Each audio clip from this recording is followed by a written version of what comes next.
Pues vamos con el estudio bíblico que teníamos preparado para hoy. Dentro de la serie Introducción a la Apologética, pues hoy tocan los milagros. Y como texto de base vamos a leer 1 Corintios 15. Es un texto largo, así que vamos poquito a poco. En este caso, quien va a llevar el estudio va a ser nuestro hermano Pepe. Pues vamos a leer. La resurrección de Cristo. Ahora, hermanos, quiero recordarles las buenas noticias que les prediqué, las mismas que recibieron y en las cuales se mantienen firmes. Mediante estas buenas noticias son salvos si se aferran a la palabra que les prediqué. De otro modo, habrán creído en vano. Porque ante todo, les transmití a ustedes lo mismo que recibí, que Cristo murió por nuestros pecados según las Escrituras, que fue sepultado, que resucitó al tercer día según las Escrituras, que se apareció a Cefas y luego a los 12. Después se apareció a más de 500 hermanos a la vez, la mayoría de los cuales vive todavía, aunque algunos han muerto. Luego se apareció a Santiago, más tarde a todos los apóstoles, y por último, como un nacido fuera de tiempo, se me apareció también a mí. Admito que yo soy el más insignificante de los apóstoles, y que ni siquiera merezco ser llamado apóstol, porque perseguía a la Iglesia de Dios. Pero por la gracia de Dios soy lo que soy, y la gracia que Él me concedió no se quedó sin fruto. Al contrario, he trabajado con más tesón que todos ellos, aunque no yo, sino la gracia de Dios que está conmigo. En fin, ya sea que se trate de mí o de ellos, esto es lo que predicamos, y esto es lo que ustedes han creído. La resurrección de los muertos. Ahora bien, si se predica que Cristo ha sido levantado entre los muertos, ¿cómo dicen algunos de ustedes que no hay resurrección? Si no hay resurrección, entonces ni siquiera Cristo ha resucitado. Y si Cristo no ha resucitado, nuestra predicación no sirve para nada, como tampoco la fe de ustedes. Aún más, resultaríamos falsos testigos de Dios por haber testificado que Dios resucitó a Cristo, lo cual no habría sucedido si en verdad los muertos no resucitan. Porque si los muertos no resucitan, tampoco Cristo resucitó. Y si Cristo no ha resucitado, la fe de ustedes es ilusoria y todavía están en sus pecados. En este caso, también están perdidos los que murieron en Cristo. Si la esperanza que tenemos en Cristo fuera solo para esta vida, seríamos los más desdichados de todos los mortales. Lo cierto es que Cristo ha sido levantado entre los muertos, como primicias de los que murieron. De hecho, ya que la muerte vino por medio del hombre, también por medio de un hombre viene la resurrección de los muertos. Así como en Adán todos mueren, también en Cristo todos volverán a vivir. Pero cada uno en su debido orden. Cristo las primicias. Después, cuando Él venga, los que le pertenecen. Entonces vendrá el fin, cuando Él entregue el reino a Dios el Padre, luego de destruir todo dominio, autoridad y poder. Porque es necesario que Cristo reine hasta someter a todos sus enemigos a su dominio. El último enemigo que será destruido es la muerte, pues Dios ha puesto todo bajo sus pies. Al decir que todo ha quedado sometido a su dominio, es claro que no se incluye a Dios mismo, quien todo lo sometió a Cristo. Y cuando todo le sea sometido, entonces el Hijo mismo se someterá a aquel que le sometió a todo, para que Dios sea todo en todos. Y si no hay resurrección, ¿qué sacan los que se bautizan por los muertos? Si en definitiva los muertos no resucitan, ¿por qué se bautizan por ellos? ¿Y nosotros? ¿Por qué nos exponemos al peligro a todas horas? Cada día muero, hermanos. Es tan cierto como el orgullo que siento por ustedes en Cristo Jesús nuestro Señor. ¿Qué he ganado si solo por motivos humanos en Éfeso luché contra las fieras? Si los muertos no resucitan, comamos y bebamos, que mañana moriremos. No se dejen engañar, las malas compañías corrompen las buenas costumbres. Vuelvan a su sano juicio como conviene y dejen de pecar. En efecto, hay algunos de ustedes que no tienen conocimiento de Dios, para vergüenza de ustedes lo digo. El cuerpo resucitado. Tal vez alguien pregunte, ¿cómo resucitarán los muertos? ¿Con qué clase de cuerpo vendrán? ¡Qué tontería! Lo que tú siembras no cobra vida a menos que muera. No plantas el cuerpo que luego ha de nacer, sino que siembras una simple semilla de trigo o de otro tipo. Pero Dios le da el cuerpo que quiso darle y a cada clase de semilla le da un cuerpo propio. No todos los cuerpos son iguales. Hay cuerpos humanos, también los hay de animales terrestres, de aves y de peces. Asimismo hay cuerpos celestes y cuerpos terrestres. Pero el esplendor de los cuerpos celestes es uno y el de los cuerpos terrestres es otro. Uno es el esplendor del sol, otro el de la luna y otro el de las estrellas. Cada estrella tiene su propio brillo. Así sucederá también con la resurrección de los muertos. Lo que se siembra en corrupción resucita en incorrupción. Lo que se siembra en deshonra resucita en gloria. Lo que se siembra en debilidad resucita en poder. Se siembra un cuerpo natural y se resucita un cuerpo espiritual. Si hay un cuerpo natural, también hay un cuerpo espiritual. Así está escrito. El primer hombre, Adán, se convirtió en un ser viviente. El último, Adán, en el espíritu que da vida. No vino primero el espiritual, sino el natural, y después el espiritual. El primer hombre era del polvo de la tierra, el segundo hombre era del cielo. Como es aquel hombre terrenal, así son también los de la tierra. Y como es el celestial, así son también los del cielo. Y así como hemos llevado la imagen de aquel hombre terrenal, llevaremos también la imagen del celestial.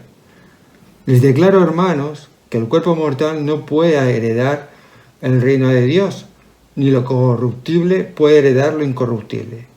Fíjense bien en el misterio que voy a revelar.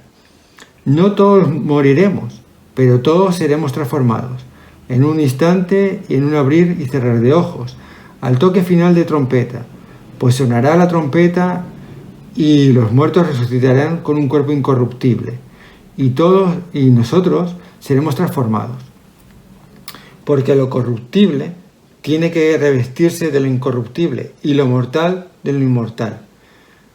Cuando lo corruptible se revista de lo incorruptible y lo mortal de lo inmortal, entonces se cumplirá lo que está escrito. La muerte ha sido devorada por la victoria. ¿Dónde está, oh muerte, tu victoria? ¿Dónde está, oh muerte, tu aguijón? El aguijón de la muerte es el pecado y el poder del pecado es la ley. Pero gracias a Dios que nos da la victoria por medio de nuestro Señor Jesucristo. Por tanto, mis queridos hermanos, manténgase firmes e inconmovibles, progresando siempre en la obra del Señor, conscientes de que su trabajo en el Señor no es en vano. Amén. Pues ahora vamos a dar paso a nuestro hermano Pepe y al estudio que él nos ha preparado. Gracias. Dentro de la serie sobre introducción a la apologética, estamos desarrollando razones para mostrar que Dios existe. Y para ello estamos usando un acróstico con la palabra defensa, que nos ayuda a memorizar una serie de ideas que nos permiten demostrar con la razón la existencia de Dios y la fe cristiana. Recuerda que la palabra apologética significa defensa, y dentro de nuestro contexto, defensa de la fe cristiana. Y la primera letra de defensa es la D, que significa demostrar la realidad de la verdad.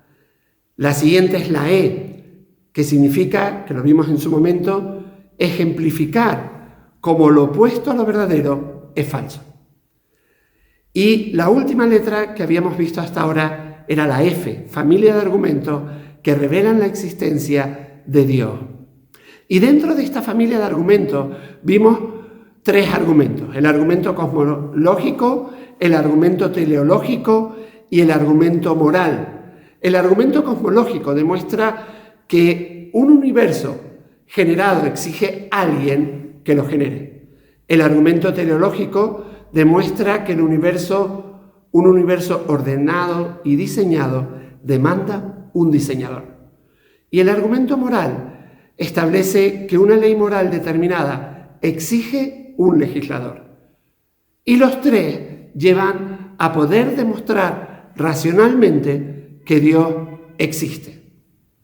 Y ahora, en esta tarde, vamos a abordar la segunda E, que significa esclarecer cómo la existencia de Dios hace posible los milagros. Por tanto, hoy vamos a hablar de milagros. Vamos a hablar de los milagros y cómo estos demuestran la existencia de Dios. Y cómo la existencia de Dios hace posible al mismo tiempo los milagros. C.S. Lewis, escritor y apologeta cristiano del siglo XX, en su libro Milagros, dijo: si admitimos a Dios, ¿debemos admitir los milagros? En efecto, no tengas ninguna duda sobre ello. Y aunque podamos pensar lo contrario, son pocas las religiones que hacen énfasis en los milagros, y menos de una manera tan clara o de una forma tan clara como lo hace el cristianismo. Por ejemplo, Ken Boa y Larry Moody, que son los autores de Me alegro que pregunte, que tiene el subtítulo Respuestas profundas a preguntas difíciles del cristianismo. Ellos escribieron lo siguiente: en la mayoría de las otras religiones hay muy pocos relatos de milagros, y estos están velados en la mitología. Los milagros son más prominentes en las escrituras del hinduismo, pero incluso el hinduismo no se desmorona si se eliminan sus milagros. Pero los milagros de la Biblia están firmemente arraigados en la historia del espacio-tiempo. Y la verdad del cristianismo se sostiene o cae con la historicidad de estos milagros, especialmente la resurrección. Y esto es una realidad. Miguel García nos acaba de leer 1 Corintios 15, y hemos escuchado cómo Pablo dice que si la resurrección no ocurrió, básicamente seguimos atrapados en nuestros pecados y nuestra fe es realmente vana, sin sentido. Pues si no hay resurrección de los muertos, entonces Cristo tampoco ha resucitado.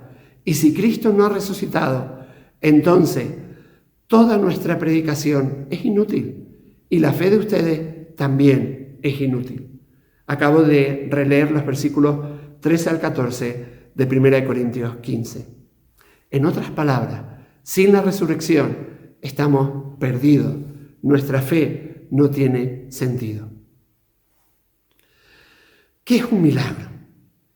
Y es una buena pregunta, una pregunta importante para poder seguir avanzando con nuestro argumento. Norman Geisler, teólogo norteamericano, en su enciclopedia Baker de Apologética Cristiana, define un milagro como él lo define de la siguiente manera, y dice que es un acto especial de Dios que interrumpe el curso natural de los eventos.